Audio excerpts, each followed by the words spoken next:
Hai Claudia, Apa kabarmu? kabar aku baik. Hopi, mari kita sapa teman-teman yang di rumah yuk. Hai teman-teman. Hopi, hari ini kita akan saksikan panggung boneka yang berjudul Daud dan Goliat dibawakan oleh teman-teman kita dari Palem Semi. Yeay! Mari kita saksikan. Bangsa Filistin mengumpulkan kekuatan untuk menyerang bangsa Israel, di mana Saul mengumpulkan pasukannya untuk melawan mereka, dan 3 orang kakak tertua Daud bergabung dengan pasukan raja. Suatu hari, Daud kembali dari ladang, selesai mengurusi domba-dombanya. Dia melihat ayahnya sedang sibuk menyiapkan makanan untuk kakak-kakaknya.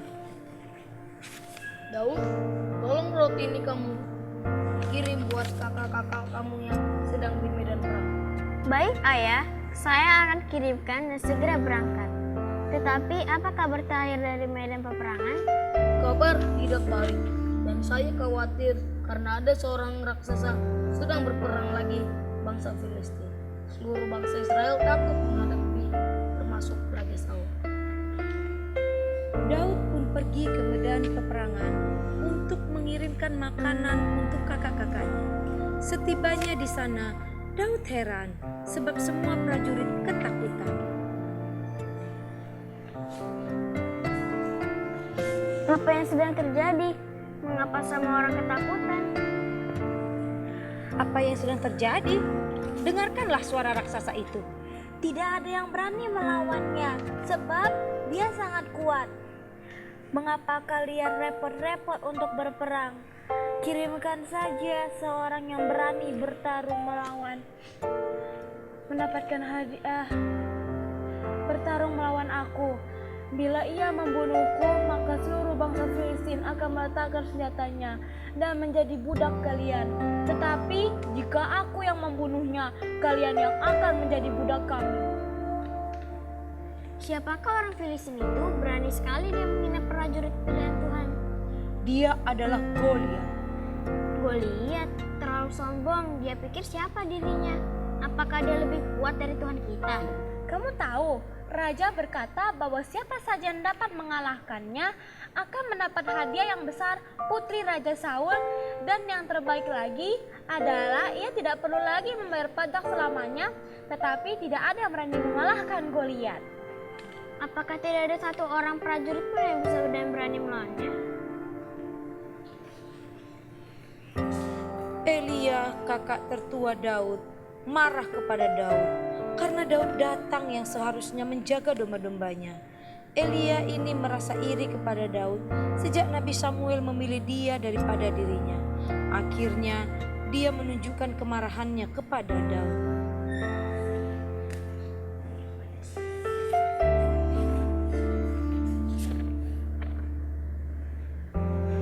Apa yang kau lakukan di sini? Mengapa kau tidak pulang ke rumah tempat di mana kau seharusnya menjaga domba-domba? Ayah menyuruh saya ke sini dan untuk membawa makanan bagimu, dan saya tidak senang melihat orang Filistin ini karena dia berani mencemooh barisan Allah. Kau hanya seorang anak manja yang ingin menyaksikan peperangan ini untuk kesenanganmu saja. Tidak, aku benci melihat Allah kita tidak dihormati. Aku akan melawan raksasa itu. Aku akan melawan si Goliat yang sombong itu. Tantangan Daud menyebar ke seluruh perkemahan prajurit Israel, bahkan sampai kepada Raja Saul. Dan hal tersebut sampai kepada anak buah Goliat dan berkata kepada Goliat bahwa ada seseorang yang mau berperang melawan dia.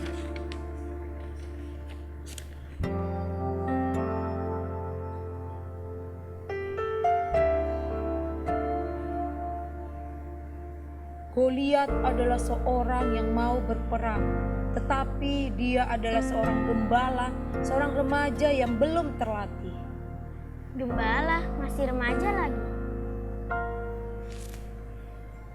Daud masuk ke kemah Saul, tetapi Saul tidak mengenal Daud. Padahal Daud adalah seorang anak pengembala muda, sebagai orang yang biasa memainkan musik baginya. Suara seorang remaja yang belum terlatih. Kau tidak bisa melawan seorang raksasa.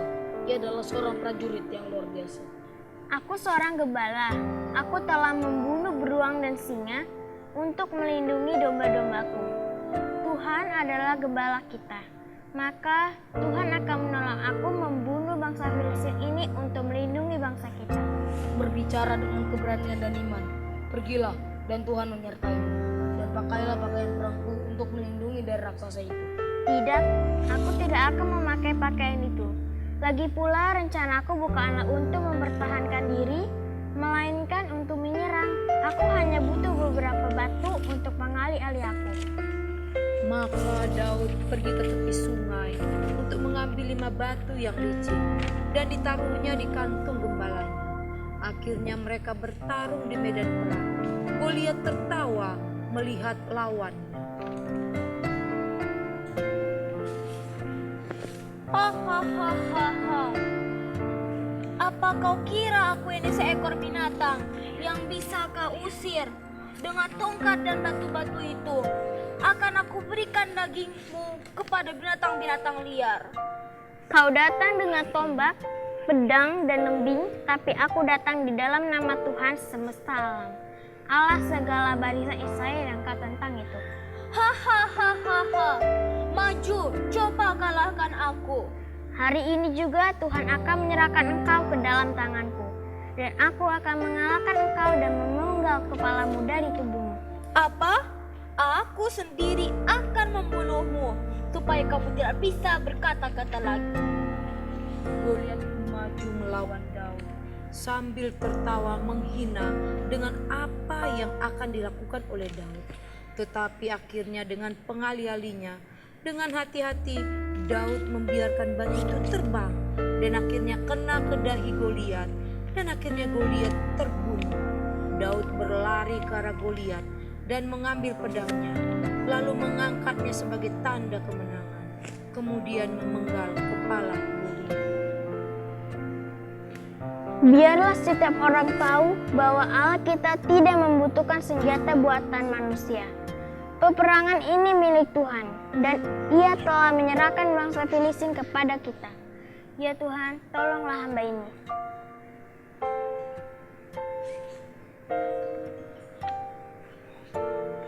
Ini pasti karena Tuhan. Bagaimana mungkin seorang anak laki-laki dapat mengalahkan Goliat? Akhirnya semua prajurit Israel bersorak dan berlari mengejar pasukan Filistin yang ketakutan. Bangsa Filistin berusaha menyelamatkan diri untuk kembali ke negeri mereka sendiri, tetapi mereka semua mati. Orang yang berserah kepada Tuhan akan selalu beroleh kemenangan, dan Tuhan tidak akan pernah membiarkan orang yang berseru kepadanya. Matius 12 ayat 8, karena anak manusia adalah Tuhan atas hari Sabat. Keluaran 20 ayat 8, ingatlah dan kuduskanlah hari Sabat. Jadi Tuhan ingin kita semua untuk menyucikan hari Sabatnya. Saya Sari. Saya punya cerita yang menarik, judulnya Burung-burung Penyelamat. Ayat hafalan kita terdapat di dalam Filipi 4 ayat 19. Allahku akan memenuhi segala keperluanmu. Pekabaran, Allah mengasihi kita dan memberikan kita segala yang kita perlukan. Waktu kamu lapar, siapa yang memberi kamu makan? Allah memberi makan Elia dengan satu cara spesial. Raja Ahab, raja dari orang-orang istimewa Allah, sedang menyembah berhala. Allah memperhatikan Raja Ahab menundukkan kepalanya di depan patung Baal. Berikan kami banyak hujan, oh Baal. Raja Ahab berdoa pada patung itu. Berikan kami hujan supaya makanan kami bisa tumbuh di sawah, dan kami akan mendapatkan banyak makanan. Raja Ahab berdoa pada dewa Baal setiap hari. Dia bahkan membangun sebuah kuil untuk dewa Baal, supaya setiap orang dapat menyembahnya. Dan banyak orang yang melakukan itu. Apakah masih ada orang yang tersisa yang tidak menyembah Baal? Apakah masih ada orang yang tertinggal yang benar-benar mengasihi Allah? Apakah ada orang yang Allah dapat pakai untuk mengatakan pada umat-umat istimewanya agar kembali menyembah Allah yang benar? Ya, itulah Elia. Maka Allah berbicara pada Elia. Allah memberikan Elia satu pekabaran yang sangat penting untuk Raja Ahab. Elia berjalan dengan cepat ke istana Raja Ahab. Elia berbicara dengan suara keras. Allahku, Allah dari Israel, berkata bahwa tidak ada hujan selama beberapa tahun berikut kecuali aku menyuruh kembali turun. Dewa Baalmu tidak dapat memberikanmu hujan. Raja Ahab tidak dapat mempercayai apa yang dia dengar. Mulutnya menganga lebar terkejut. Sebelum Raja Ahab sempat berpikir untuk mengatakan sesuatu, Elia telah pergi cepat-cepat meninggalkan istana. Kemana aku harus pergi sekarang? Elia berpikir. Raja Ahab akan menjadi sangat marah. Allah berbicara pada Elia kembali. Pergilah ke timur, lalu bersembunyilah di dekat sungai Kerit. Dia berkata, Allah tahu bahwa Raja Ahab akan berusaha untuk membunuh Elia. Minumlah air segar dari sungai itu. Allah melanjutkan, dan aku akan mengirimkan burung-burung gagak untuk memberi kamu makan. Elia cepat-cepat pergi ke sungai Kerit. Dia duduk di tanah sambil memikirkan tentang semua yang sudah terjadi. Tepat sebelum matahari menghilang di belakang pegunungan, Elia mendengar burung-burung berbunyi. Kiau, kiau, kiau, kiau. Burung-burung hitam yang besar menukik ke bawah. Burung-burung gagak menjatuhkan makanan yang mereka bawa ke atas sebuah batu di dekat Elia. Kemudian mereka dengan cepat terbang menjauh. Elia memperhatikan burung-burung itu menghilang. Menakjubkan pikirnya.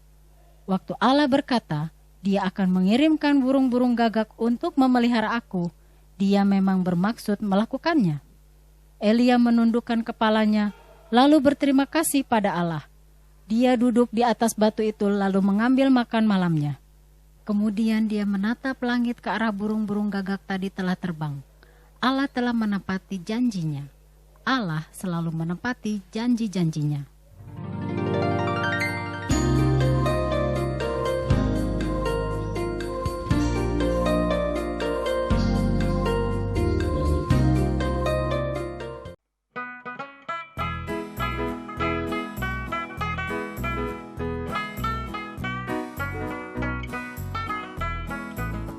Yesus ku tahu